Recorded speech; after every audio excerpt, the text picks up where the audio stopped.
Welcome to the industry update session. In today's update, we've got quite a broad range of different initiatives and products that our speakers are going to talk about. It's obviously a quick fire session, so we've got 7 speakers, 5 minutes, so I'm not going to talk for too long at all. I'm very pleased to announce our first speaker. That's Yvonne Campfens from the OA Switchboard. So, Yvonne.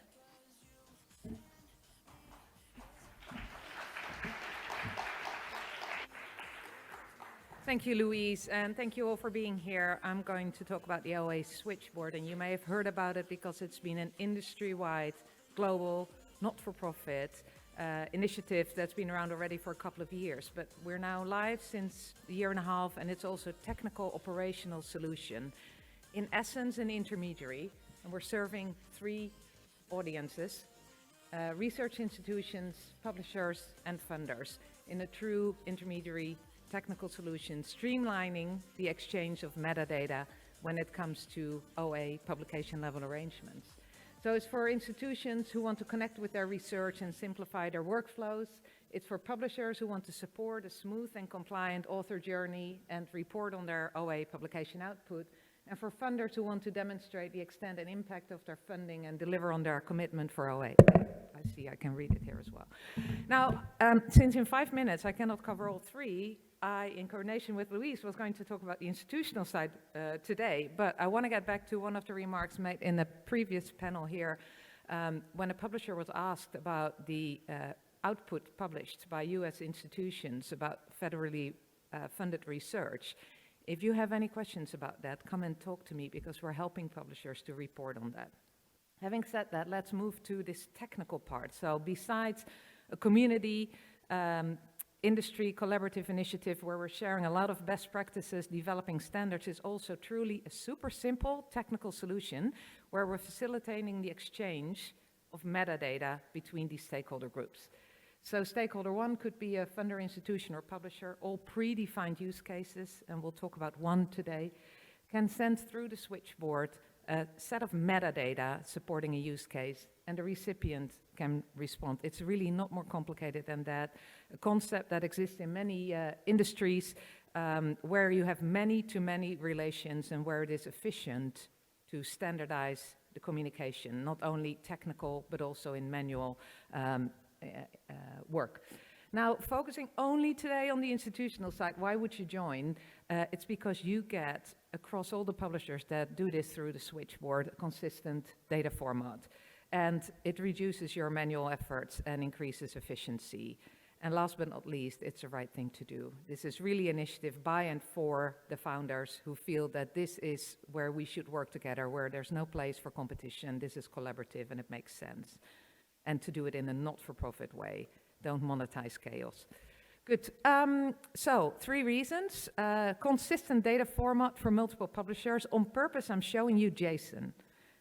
If you don't know what JSON is, also come to talk to me, because if you really want a system-to-system solution where you don't need to worry about manual interference and inefficiencies and cleaning up columns and standardizing labels across different publishers' reports that you get, you want JSON. So come and talk to us. It's rich and granular, can be fed automatically, whatever system you're using on the receiving end. Jisc Monitor, OAble, Kronos Hub, Consortia Manager, you name it, Tableau, EBSCO Panorama, whatever you use, it doesn't matter. For us at the Switchboard, the whole initiative is about delivering you data in a standardized form across all these different publishers. So that's the consistent data format for multiple publishers. And Excel, please, and I'm speaking now, crying out from my tech team, please encourage people to stop using Excel for these things. And again, come and talk to me why you don't want to use Excel. Now, here I'm just going to refer to these spider slides. We put a lot of efforts in, but I don't have time to talk about it, but it just illustrates the basic concept of an intermediary.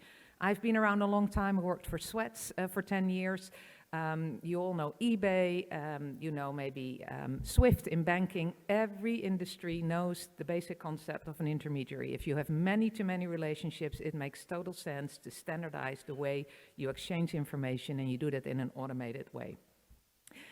Specifically now, zooming in to this point of view of the institution, If we are talking about this one use case only now, reporting, so version of record publish, you might have a read and publish deal, or you have a diamond journal, or a subscribe to open arrangement, or you're picking up APCs as an institution, you're managing a central OA fund for a funder, you want to know what's going on. And actually, even if you don't get involved in supporting one way or the other the financial compensation for getting this OA article published, you want to know. As a research funder, you want to know. But the current situation is all publishers have different portals, have different formats, and there's also publishers who don't even have a portal and might, if you're lucky, send you Excel files by email. The concept here is, and at the moment we have 19 publishers live who are reporting to you through the Switchboard. And that basically means one arrow, one JSON file or Excel if that's what you're using, or one file going into your system. And that's the efficiency, that's the power, and purely described only now from the institutional, the receiving point of view. That's what you get. And it's growing. Also, worthwhile to mention, we're working closely with CCC, who obviously for many publishers is the authoritative source for article level financial information. These data also go into these protocol, into these messages, and are embedded completely in the reports you're getting. I'm already at my last slide, Louise. Maybe I'm doing fine in 5 minutes. So the right thing to do, and I want to stress that, it's community-led, it's not for profit. If you want to hear more about it, get me going. I can talk for 2 hours how we came up with being a Dutch Stichting, a foundation without shareholders, and that is because this initiative should never ever be taken over by a commercial entity. I'm just going to say it. We're totally protected against this, and the data are secure with us. We're not building a database, we're not monetizing it, even in our deed of incorporation, in all the contracts we sign. We are just the mailman. We're not touching it, we're just delivering it from A to B. There's no involvement in the financial transaction, so if you thought, hey, an intermediary, subscription agents going bankrupt, these sort of things, we don't get involved in the actual financial transaction, only the metadata about the financial transaction are going through the Switchboard in these messages.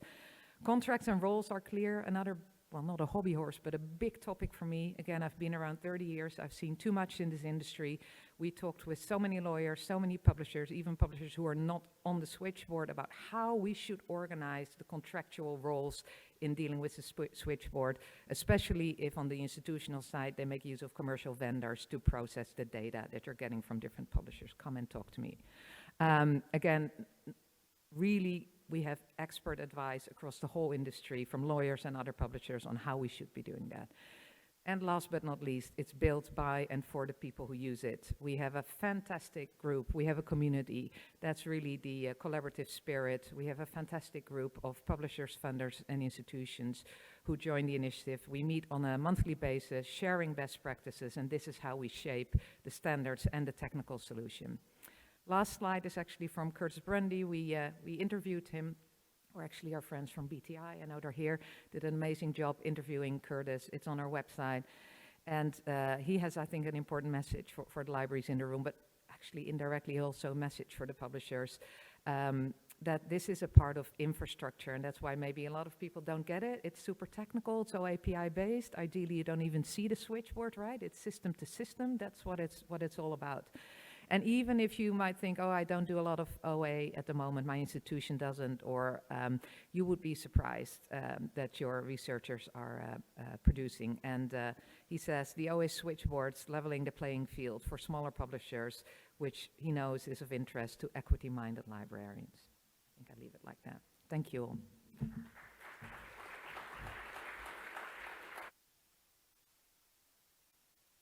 Thanks very much, Yvonne. It's a tall order covering the OA Switchboard in 5 minutes, so that's great. Our second speaker is Anthony Cond, who's the Chief Executive at Liverpool University Press.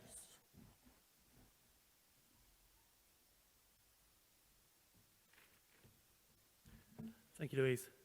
There we are. A few years ago, I saw a tweet from an ALPS conference that said something like, books seem to be about 10 years behind journals when it comes to open access.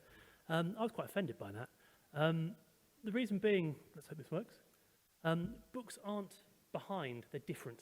They're very different. The landscape is very different for books versus journals. So books are longer, they're more complicated.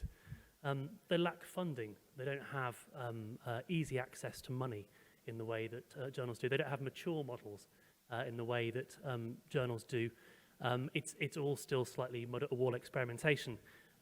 There is a misalignment potentially between funder mandates, which are driven by well-funded STEM journals infrastructures, researcher goals. I've spent 3 years in an archive. I'd like a print book at the end, please. And institutional infrastructures, which are used to dealing with things in a traditional way. And all of those things combined paint a possibility of a future in which the humanities in particular is closed, is high-priced scholarly monographs tucked away in libraries versus STEM being open access, available for all to read. A closed future for humanities, an open future for STEM. I'll leave you to fill in what that might mean. How do we avoid that? This I stole, I will admit, from the Association of University Presses. I think it's quite a compelling Venn diagram. We talk a lot about the things that separate us, but there's an awful lot of common ground between presses and libraries. University presses are defined by mission and market, libraries by mission and budget. We spend all our time talking about those outside bits. We don't talk enough about the common ground, and actually in working together, it may be that there's a sustainable future for open access in books and in the humanities. With that in mind, we became part of a COPIM project. COPIM has been funded by UKRI and Arcadia to look at evolving models, sustainable models around open access.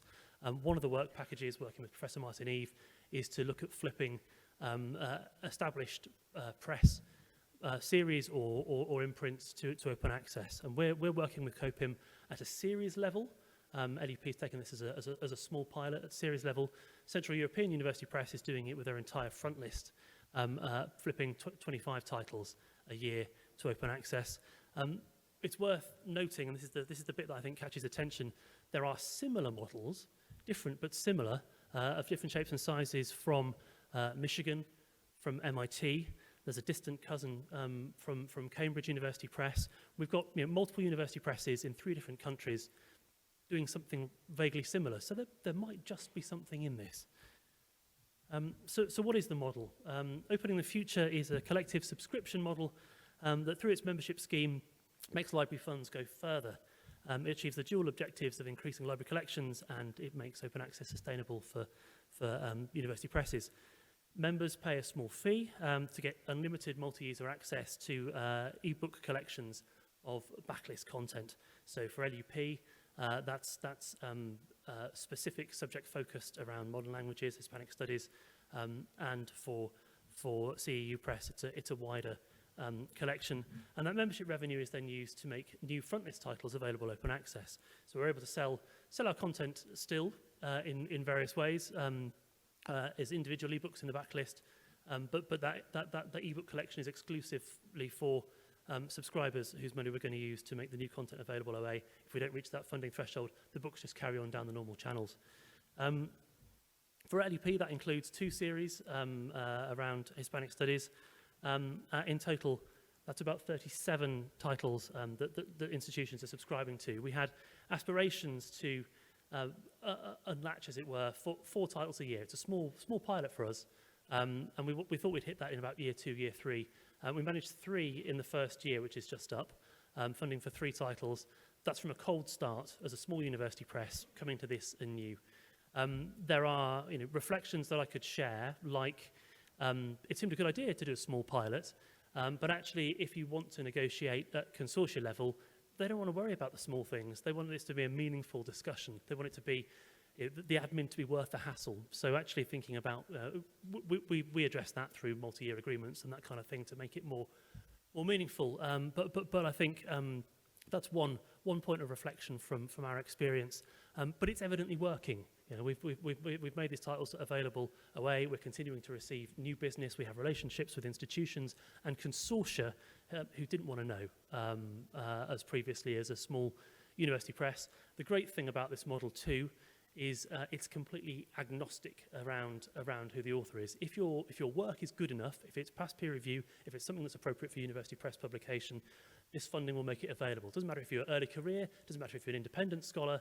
The first 2 books we published were from somebody at the very, very start of their career, publishing their PhD, and a tenure professor, completely different periods of the academic career. But the great thing about this model is it's blind to all that. If we've got the money coming in, we can make it work. Simple as that. Thank you.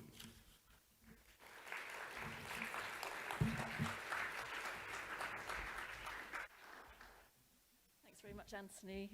Our next speaker is Kim Eggleton, who's Head of Peer Review and Research Integrity at IOP Publishing, although today she's wearing a different hat and providing an update from an STM working group. Hi, thank you. I've got the clicker. So my name's Kim.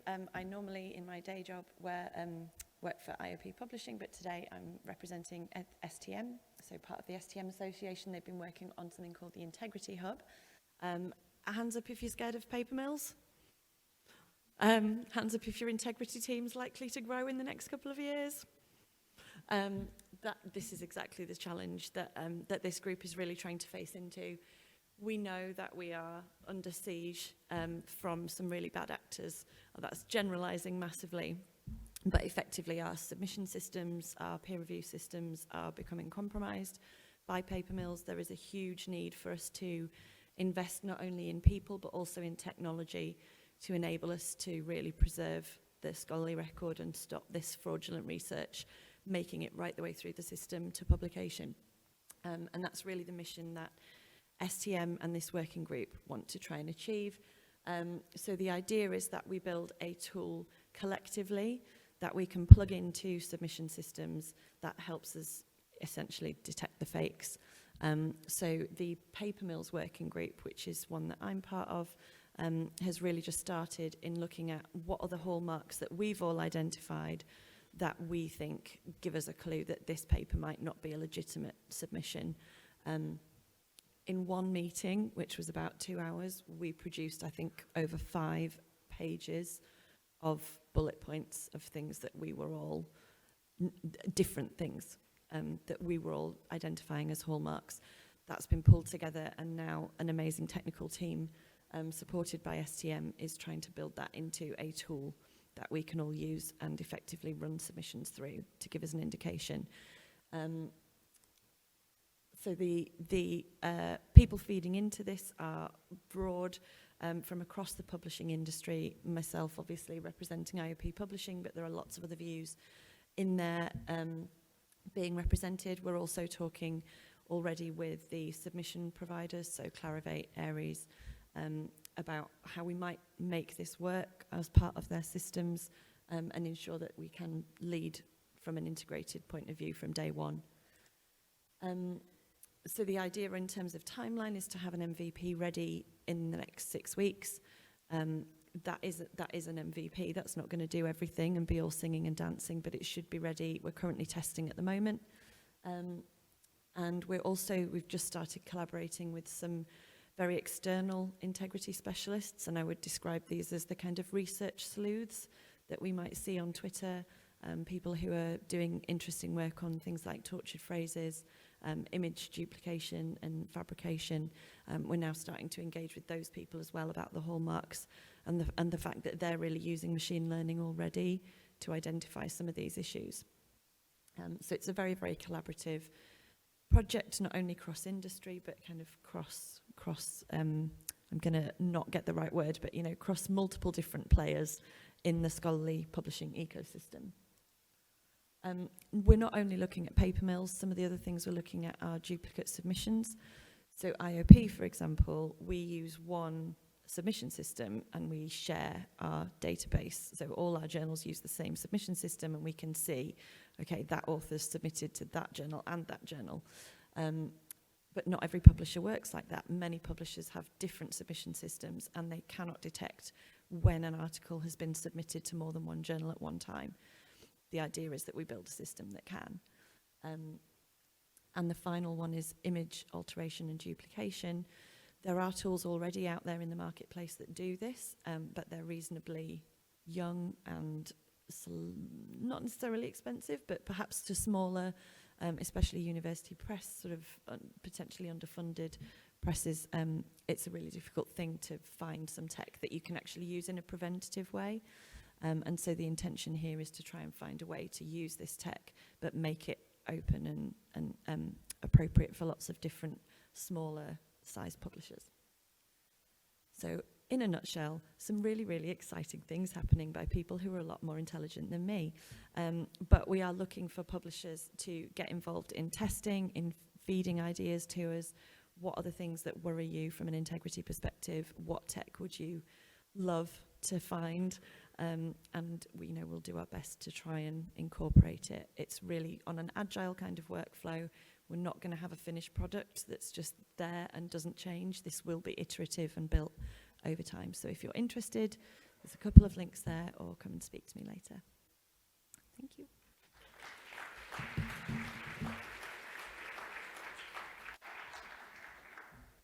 Thanks, Kim. Our fourth speaker, we're halfway through now, so I thank everyone for keeping to time, is Lola Harre, who's Octopus Product Manager at Jisc.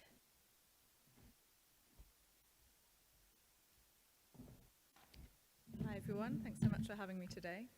So I'm here to talk a little bit about Octopus, which is a new platform for the open sharing of research outputs.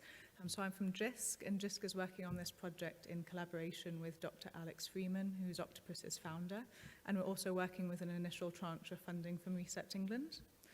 So I wanted to start by just sort of setting the scene a little bit. So I know that this room is very well aware that over the past few years there have been some really fundamental discussions around some aspects of research culture. So there are key questions being asked and solutions discussed around things like research assessment, research integrity, and widening access to research. In fact, these are all themes that we're seeing coming up across this conference. And I think over the past few years with COVID-19, we've seen the particular importance, on the one hand, of having open access to the latest scientific work, but then on the other hand, for the need for that work to be robust and reproducible. So it's in that context that Octopus is a new platform for sharing primary research. It's a place where the academic community can read, review, and record work. I would emphasize that Octopus publications are not intended to be equivalent to papers. The intent is that Octopus is the new primary research record. It is sort of a patent office for recording science. The emphasis that we have is very much on recording work in full as it happens, and also in providing a home for research outputs that maybe have traditionally struggled to be shared. So for instance, things like small-scale data sets or sort of back-of-the-file drawer hypotheses. And sort of fundamental to that idea is having smaller publication types. So we have 8 publication types on Octopus, hence Octopus. And those are intended to be aligned with the stages of the research process, so problem, hypotheses, methodology, etc.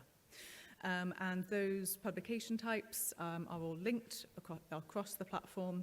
And just to move on, I think the best way really to talk about the platform, particularly in the time permitting, is to show it to you. I was intending to focus on a publication page as a method of showing what some of our aims are. But across the site and on each publication page, each of them opens with a visualization of those branching linking chains that we have on the platform. So all publications on the platform have to be linked to at least one other, particularly one from the prior stage. So if you have a data set, it has to be linked to the methodology that underpins it, for example. Those chains can be navigated by the user, and the intent there is for people to be able to discover new content, but also to surface opportunities for collaboration. So for instance, you can branch off of a chain that you are not the original author of. So for instance, if you saw a research problem that was of interest to you, you could branch off of it with a fresh hypothesis. Similarly, if you see a piece of work that you think applies to a context that you're working on, you could write a real-world implementation that would be attached to a particular bit of research. It should work now. Okay, there we go. Okay, so you can see on here those branching chains that I was talking about, so a lot easier to see when you've got something in front of you. So the intent there is that you can imagine that it could be an individual author publishing each of those. Maybe it's people that are working within the same research group. So for instance, you could be publishing or being the lead author on the work that's most aligned with your area of expertise. So for instance, if you're a statistician, mostly working on analyses, or it might be completely sort of unrelated authors that are just working in the same area. You can browse these publications, you can write a linked publication. So for instance, I could write a linked analyses to this results publication, even if I'm not the author of that original set of results. All accounts are created via ORCID, so you are a named user. To publish, you have to be sort of registered on the site. And just to turn your attention to this particular publication, so some data on that right-hand side, particularly draw your attention to language. You can publish in any language on Octopus. Also license, so you can publish under a Creative Commons license selected by the author. And finally, DOI, so we're affiliated with DataCite, and we think it's really important that we're embedded with existing research systems and processes.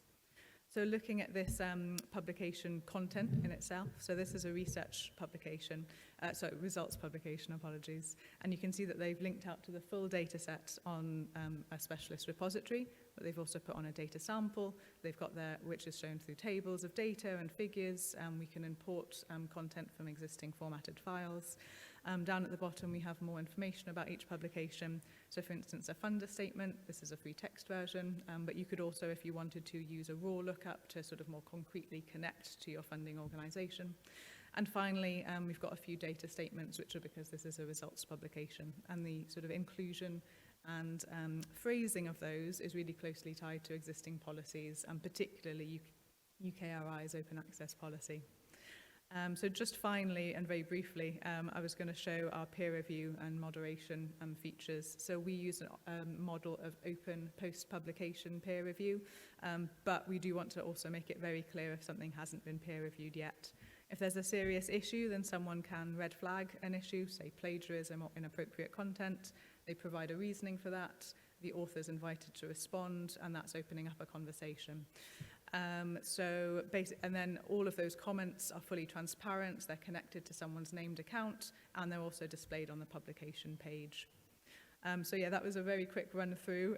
Sorry for the technical difficulties, and I know I probably overran.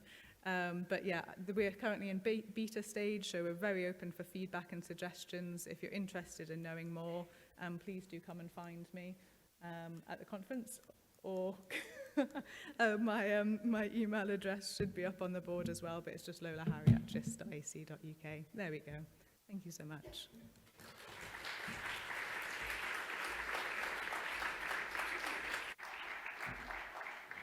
Thank you very much, Lola, and apologies for the tech issues. The navigation of that was so elegant, so thank you.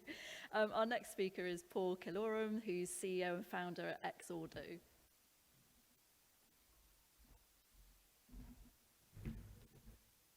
Hi everybody. Today I want to talk to you about the future of scholarly events. For as long as I can remember, and as long as I've been in this industry, I've always believed that the scholarly conference is the true social network. There's something really magical when two colleagues come together to discuss their research, share their findings, and catch up over a beer.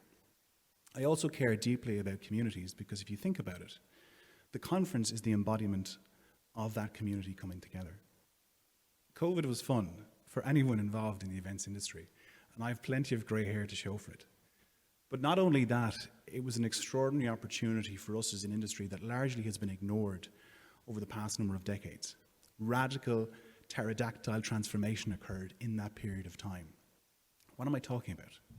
I'm talking about we began to value the experience of in-person, and we also saw the enormous potential of the global reach that occurred once we went online.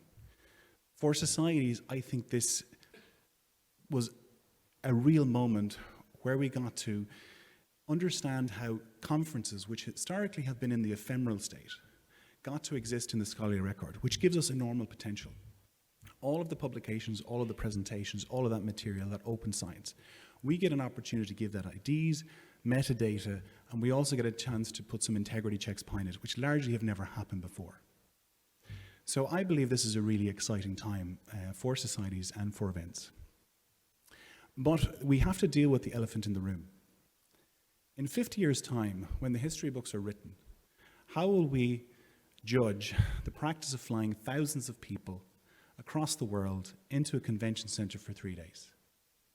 I'm not going to tell you what to do with your annual event this year or next year, but in 50 years' time, we really have to consider where we will be. We also need to consider, when we think about sustainability, financial sustainability. So we know that publishing revenues for societies are under pressure because of OA. We know that societies lost money as a result of the pandemic because of large commitments to venues, etc., and contracts that they had. And we need to find a way to make events profitable for societies and not a high-risk scenario as it once was. Earlier on, I talked about communities, because for me, if you lose the connection to members through your events, you cease to have a community. Without a community, you don't have a society. So it's not all doom and gloom. I didn't bring you in here to sort of threaten the end of the world for societies, because I actually believe, and the reason that I'm here, is that events has its role and its part to play in the solution. I believe if we learn what we've learned through the pandemic, there's a real opportunity for us to connect in a globally disparate way that we never did before. I believe that we can generate income for the society as well. But it's going to take a journey, because we have to stop thinking in the context of this binary. Is it a virtual event? Is it an in-person event? I'm delighted to be here today with all of you. But actually, we need to go on a journey, similarly a conversation that I heard earlier on about the future of work and how we work remotely. Societies and events need to do the same thing. And it's going to take time. There's going to require a lot of experimentation. But there are pathways, and this is a journey worth taking. So, in order to do that, we're going to need a monumental team, an ambitious team, and I suppose I'm here today to say that Ordo, after 10 years working in the events industry and working with thousands of events, that we are going to be that partner for societies. And to achieve that, I've put together a team over the past year or so that I want to share with you today.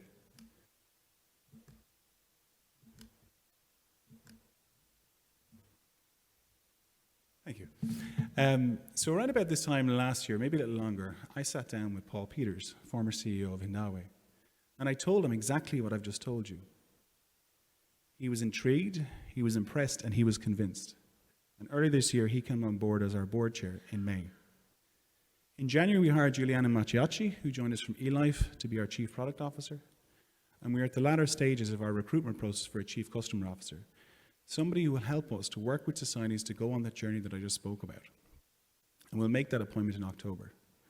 Over the next 12 months, we as a company will triple in size and create both the platform and the education piece to help societies to go on the journey that they will need to go on over the next decade. The reason that I'm here today is if there's any societies that want to come on that journey, that are aware of the need to have an inspiring and a sustainable future events, then I want to talk to you. Thank you very much for your time.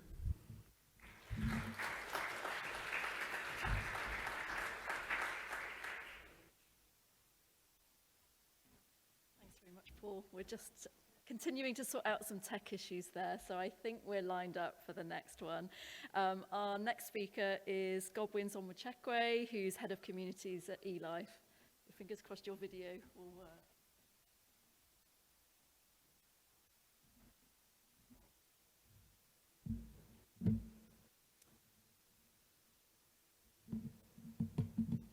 So thanks for inviting me to be here today, to present here. I must let you know, you're welcome to laugh at me. I'm new in the industry, so I don't know what you guys are talking about.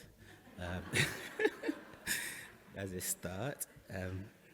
So if it goes wrong, it's all right. That's fine. But today I was going to, so I think in the office, everyone laughs at me when I talk about this, because I just joined this industry and I think, oh my God, you guys are so way behind. Why is everything like this? But, you know, it can be better. And I thought, what is the future landscape of academic publishing? What I have learned, what I've seen, doesn't give me any courage.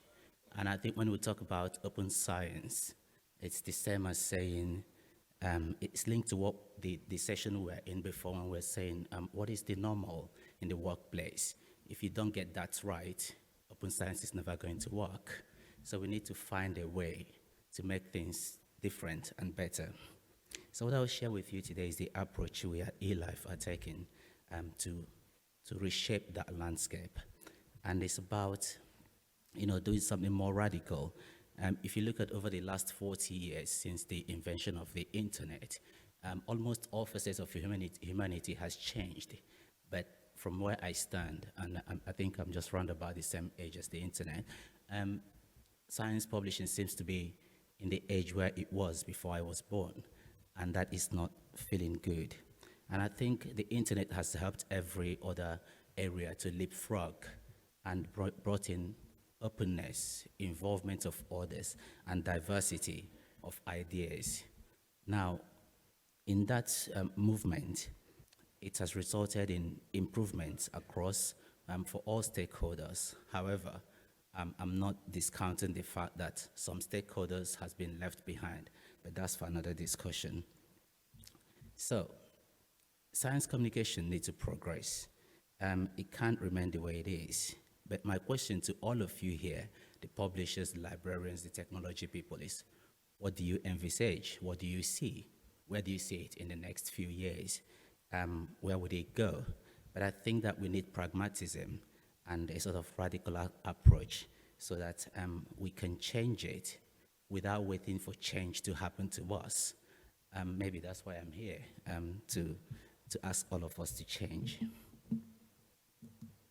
Right. And this is where we are. The published and review, which I know all of you knows about. I'm excited when I joined eLife and learned of this.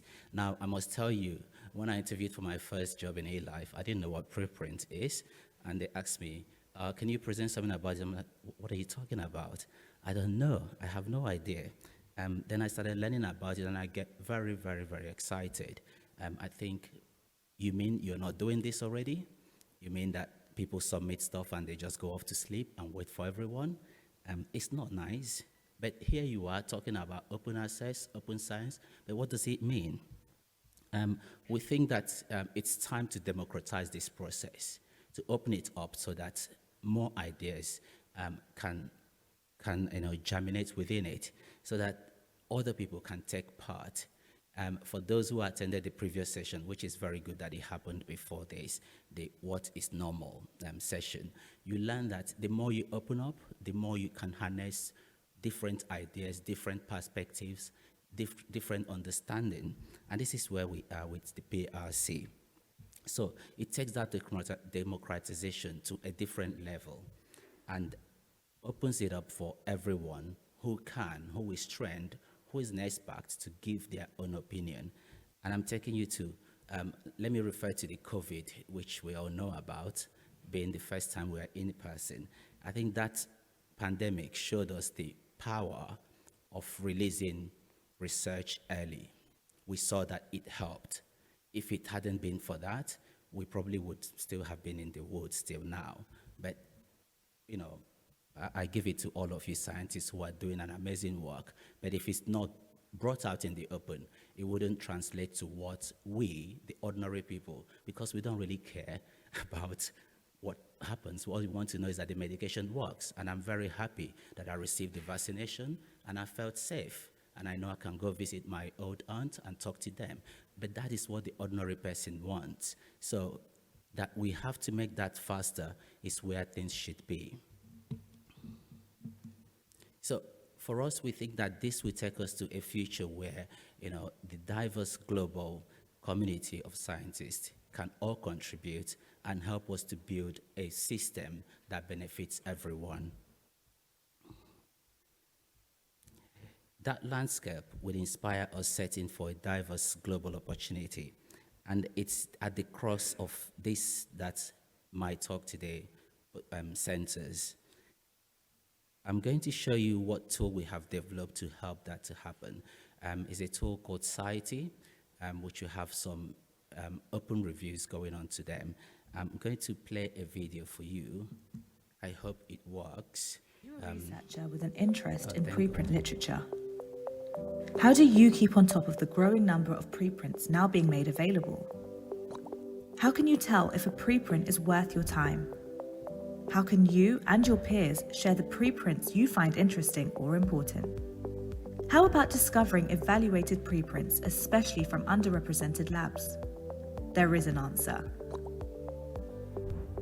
Society aggregates evaluations of preprints in one place, helping you organize your preprints of your choice into your own shareable lists. Gone are the days when curation is for the selected few. On Society, you can find open peer reviews, assessments, and evaluations by groups of experts you can trust. Organize lists of articles in your own space on Society. Follow the groups evaluating articles you care about to receive their latest reviews in your personal feed. Or form your own group to share your own evaluations of preprints. Visit Society now to discover your next important read. Society, for the shared discovery, evaluation, and organization of preprints. Thank you.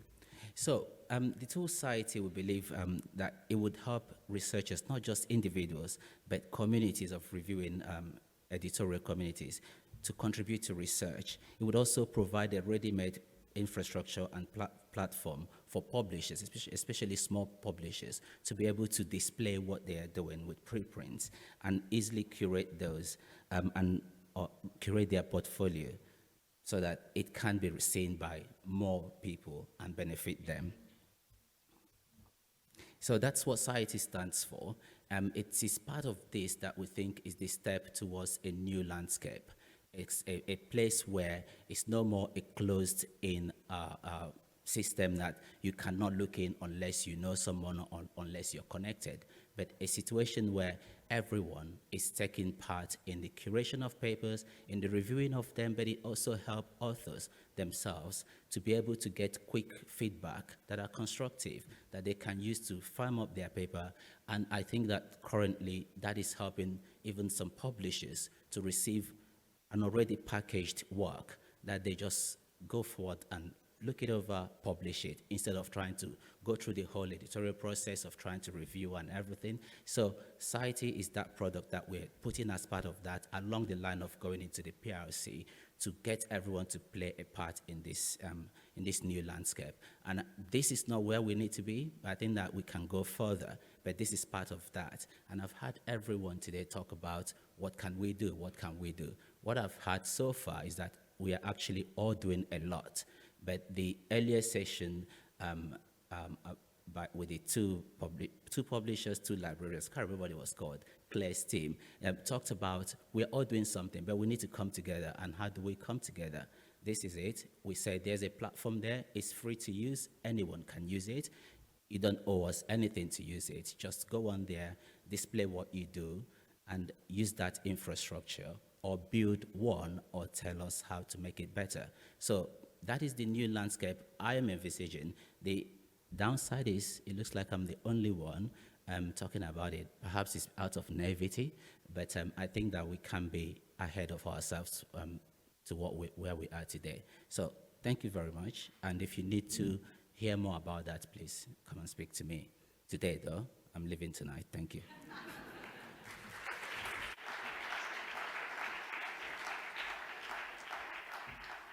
Thanks very much, Godwyns. Our final speaker today is Andrew Pitts, who's CEO at PSI and founder of the IP Registry. Thank you. Okay, it's difficult to know where to start with this. I've been banging on about Sci-Hub for many, many years, and probably a lot of you are quite sick about me talking about Sci-Hub. But I'm thinking that probably because, actually, let me ask, is anybody in any doubt that Sci-Hub isn't run by the Russian government? Ah, good. Okay, maybe if I had a lot more universities in the room, I'd get a lot more hands go up. But okay, so the Russians, we don't want to talk too much about the Russians, but let me give you a little bit of an industry update, and then maybe we can come back to that. So at the moment, Sci-Hub's gone a little bit quiet. They have upheld the decision in the Indian court to not do any more intrusions while the court case in India is going on. But depending on the result, and I mean depending on the result, we are either expecting the intrusions to go crazy and all the content that they've stolen will be uploaded, or will it stop? I doubt it will stop, knowing what the background to this is really. But anyway, there's quite an effective court case going on in India at the moment, and that's really the main industry update on it. The damage done. Well, I think many of you know the damage done. So we've been tracking Sci-Hub since I had an email from a publisher who had an interesting email from North Dakota University many, many, many years ago, where they had this weird intrusion into their system where a username and password had been compromised, and somebody had come into their system and downloaded tens of thousands of articles from 249 different publishers. And then the emails kept coming, one after the other, different universities, US, UK, Australia, and we started tracking it. And we've tracked 47,000 intrusions. 47,000, that's 47,000 stolen, compromised usernames and passwords that have been used to get into universities. The real damage done is the fact that they then use those credentials to go into university systems and steal their intellectual property. And I hope nobody's in any doubt that that is really what's going on here, because 2 FBI investigations and an investigation by the City of London Police, PIPCU, who've both said, we have seen the evidence and this is what is happening. Please do not go to Sci-Hub. So I do hope there's nobody in this room as well that is doubting that that is really what is going on here. Anyway, I want you to all try and help me and help the industry in this, because it's not over. So basic steps. I thought with the article that was written, I spent a month of my life in Washington, DC in November 2019 through to the middle of December. I didn't think I was going to get home for Christmas at one point when the FBI released the results of their investigations and stuff. And I'm surprised we're still talking about it now, but we are. I thought lots of universities would stop their patrons going to Sci-Hub. Didn't happen. Again, when the City of London Police, PIPCU, told the academic community in the UK, do not let your patrons go to Sci-Hub. It is dangerous. We have seen the evidence. I thought we would be really busy. You can count on your one hand the number of universities in the UK that blocked Sci-Hub. That's how shocking it is. Academia doesn't care. They don't care. All they care about is we saved a few quid because we cancelled a few publishers, right? And it saved us some budget. And we can't go back now because we haven't got the money to go back and buy that stuff. So we're quite happy for our patrons to go and take articles from the Russian-backed Sci-Hub. So it's really tricky. So I need everybody's help in the room, really, to get more involved, because it's still going on. They're still doing it. And there's something going on in Ukraine that probably makes it quite urgent for them to get more technology, right?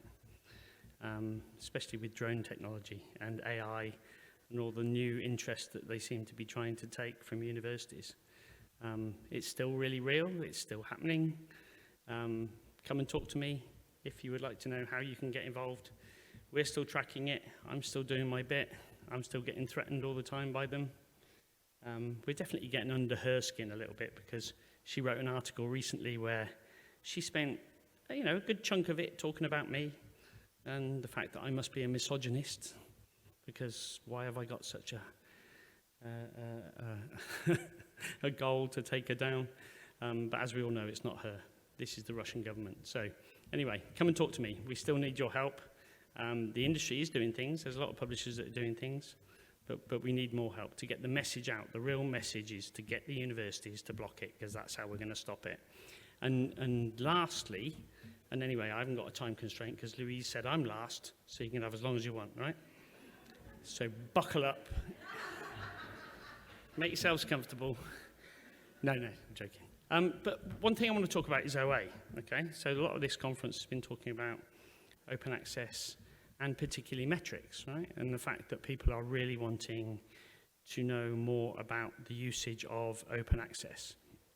Well, I can tell you that we track a lot of open access usage. That's one of the things we do, using the data that we have in the IP registry, with people like Charles in the front row here.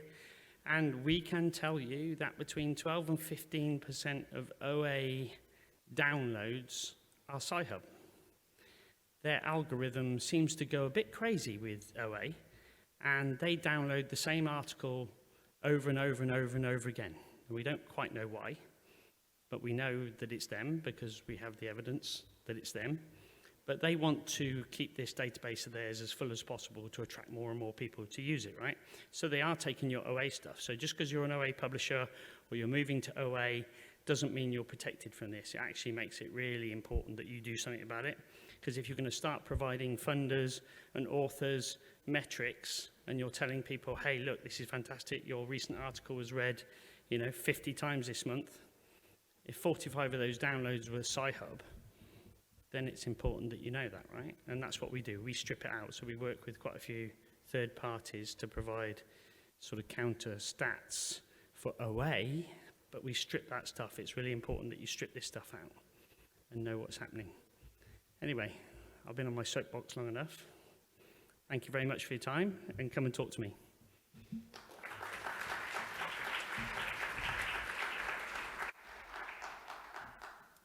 Thanks very much, Andrew. Well, that was a really quick sprint through quite a wide range of updates and products. I know we've run over time. We had the room switch. We don't actually have time for questions, I'm afraid, but I would encourage you to follow up with all of our speakers over coffee at the bar, over Twitter, whatever works for you. So if we could just one last time thank our speakers for today very much, and thank you.